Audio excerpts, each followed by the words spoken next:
Charles J Haughey in 1961, the new Minister for Justice. 5 years later, a potential party leader.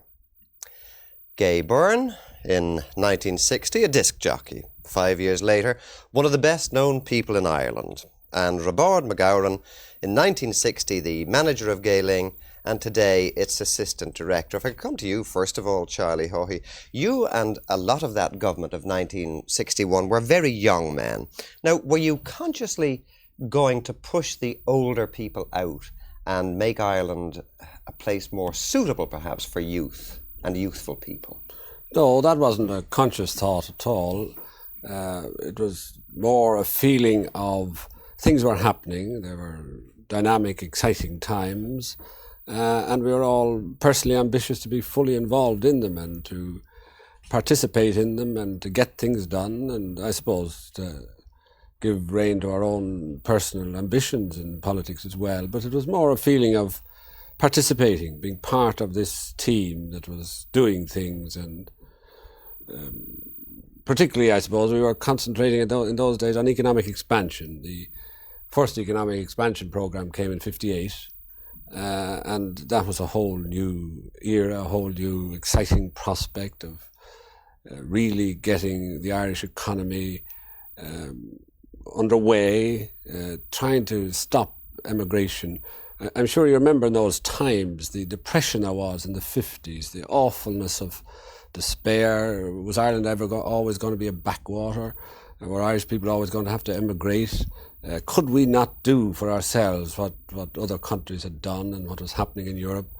And then suddenly this concept of economic planning, of really getting the Irish economy underway came along. And as I say, the first programme was published in 1958, and it was underway in 1960, and it was clear at that time that things were going to happen. I suppose if we had any particular conscious thought at the time, that was it, to participate in this new, exciting era. But don't you think that the youth of that particular time identified with people like you and your own youth? Yes, we were a change. We were a break. You see, up to De Valera, Eamon De Valera only went to the park in 1959, and Lemass came in then, and Lemass recruited his own team around him. And we were certainly a break with tradition. There were quite a few of the older men like Paddy Smith and Mick Hillard and Sean McEntee, Frank Aiken. They were still there. But Lemass brought in a whole crowd of us, younger people, myself, Blaney, O'Malley, Hillary, Sean Flanagan. And we were a complete new departure in Irish politics in that way, that we were coming in for the first time. We didn't have the old De Valera mantle around us, and perhaps that may have been an advantage to us. We may have been able to see things our own way and do things our own way, and we didn't have an inherited way of doing things which the older men perhaps had. Before I come to Gael, I want to talk for a moment just about television. Did politicians or did government feel that the potential that television had was dangerous? Now, we've listened to Sean Lemass there talking about what he hoped that television would do. Were you afraid of what television might do? No, certainly not. I remember being very excited about television. I remember quite distinctly that night looking at that programme and being, as I say, excited about the advent of television. It was part of the whole new era of things, a whole new opening up, a whole new process of development. Perhaps, if anything, as politicians, we were anxious to make sure we do well in this new media, because we were certainly told from every direction, and at that time all the emphasis was on the fact that television was going to make or break politicians. I distinctly remember Eamon Andrews telling us a story at that time that in America, short-sighted politicians were really doing well under television because they were so short-sighted, they had to lean forward to look at the teleprompter, and therefore they gave an impression of sincerity. Gay on. Yeah. So you were excited and pleased about it in the initial days anyway. We knew that it was going to be a very dominant feature in political life, and we were just, I suppose, anxious. We were all fairly confident we would do well on it, but we were anxious that we would. Yeah.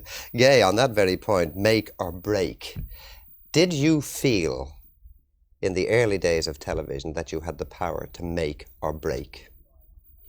I don't think so. I would like to take up Charlie Haughey's theme there, because I remember being in London when I was working for the BBC. I'd left RTE. I'd been doing the Late Late Show and various other radio programmes and so on for years, then went to the BBC. And I remember in London being caught up with this feeling that Charlie Haughey describes, that things were happening in Ireland and things were progressing. And I felt out of it in London and I wanted to be part of it.